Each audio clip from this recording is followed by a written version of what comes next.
بسم اللہ الرحمن الرحیم۔ اسلام بیوٹی میں خوش آمدید۔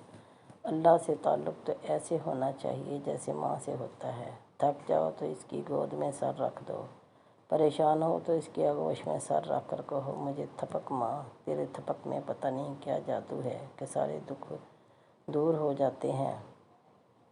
بلا ہی لیں گے مدینے میں مجھے بھی وہ ایک دن، میری تڑپ کا تقاضا نبی پاک صلی اللہ علیہ وآلہ وسلم بہتر جانتے ہیں۔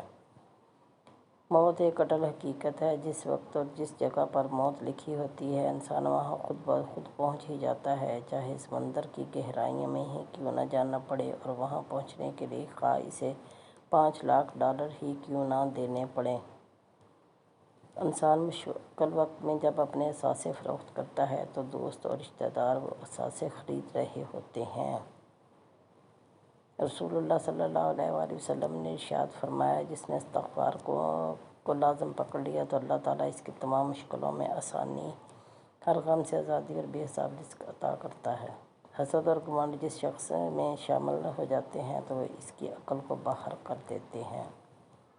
عاجزی، شخصیت میں عاجزی نہ ہو تو معلومات میں اضافہ علم کو نہیں بلکہ تکبر کو جنم دیتا ہے۔ اختلافات پر صبر کرنا اور دوسروں کو برداشت کرنا ہی اخلاق ہے۔ انسان کا کردار سندل کے درخت جیسا ہونا چاہیے جو خود کو کلہاڑی کی ضرب کھا کر بھی کلہاڑی کو خوشبو سے مہکا دیتا ہے۔ فکر نہ کرو، اللہ پاک ایسا وقت بھی بہت جلد لائے گا جب تم اپنی آنکھوں سے اپنے لیے معجزے ہوتے دیکھو گے انشاءاللہ۔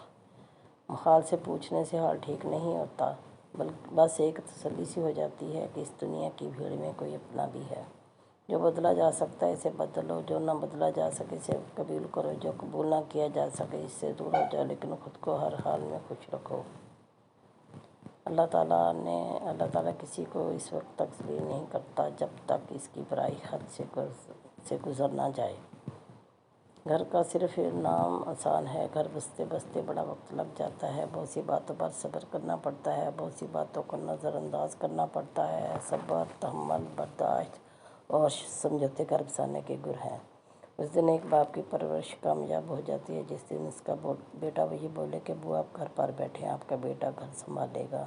ہمیشہ خوش رہا کرو یہ سوچ کر کہ دنیا میں ہم سے بھی زیادہ پریشان اور لوگ بھی ہیں۔